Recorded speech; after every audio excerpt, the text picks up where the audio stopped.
Hi, this is Jaya. In this video, we shall see about autobiography. Auto means self and biography means the life of one person. And so autobiography is a kind of a biography in which the author tells about his or her own life.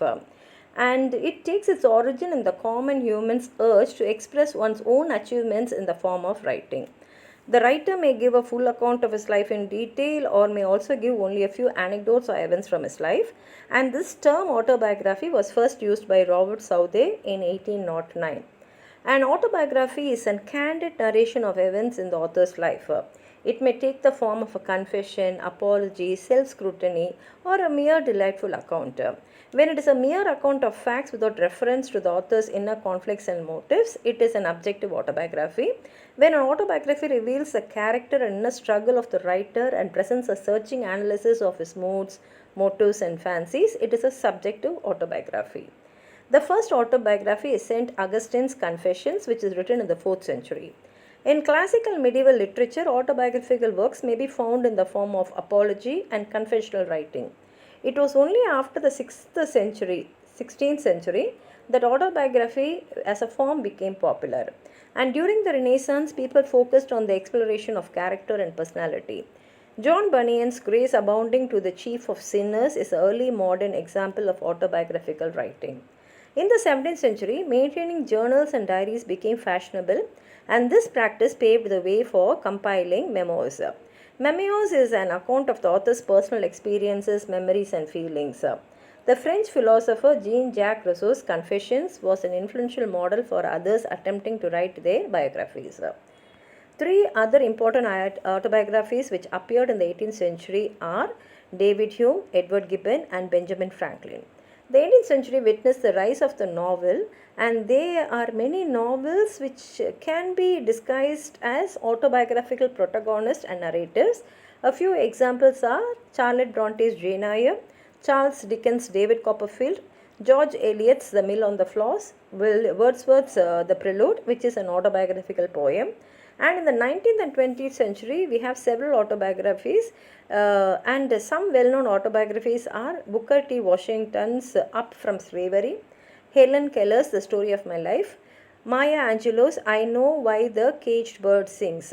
And in recent days, we have autobiographies written by people from all walks of life. An autobiography is not a mere narration of events, it is the reflection of the author's inner life as well as his or her public achievements set in the context of the time. An autobiography is made interesting to read by presenting details in an artistic and engaging manner while remaining truthful. And characteristics of an autobiography are truth should be the hallmark of an autobiography. Fact should not be perverted. A true picture of the writer's personality should emerge from the autobiography. Gandhiji's autobiography is the best example for this. Courage and frankness are the essential virtues of a good writer of autobiography. The writer should not be secretive and reluctant. Bernard Russell's 3-volume autobiography is noted for these qualities.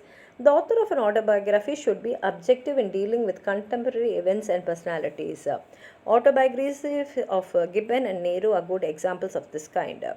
The author should not be verbose in his description or narration. Self consciousness is the very essence of an autobiography. An autobiography should not aim at self effacement, as in the autobiography of T.A. Lawrence. Similarly, the author of an autobiography should not indulge in self gloriation. The style should be interesting and even entertaining. A natural felicity of expression and flashes of humor and wit are essential attributes of an autobiography.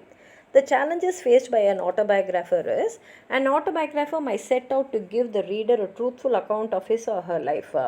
It is not always easy to capture accurately all the details of an event in one's past and recreate it authentically all the impressions and emotions which were experienced in the distant past. Another difficulty that an autobiographer faces is the recounting of episodes that involve other people. So, care has to be taken to avoid showing them in bad light, as that could cause embarrassment and ill will.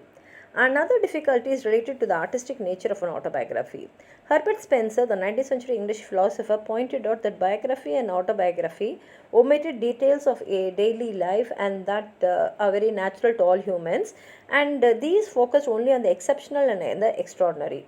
Now, this might lead the reader to believe that the subjects, that is the character of that autobiography, is a work of extraordinary life. That is, they led an extraordinary life.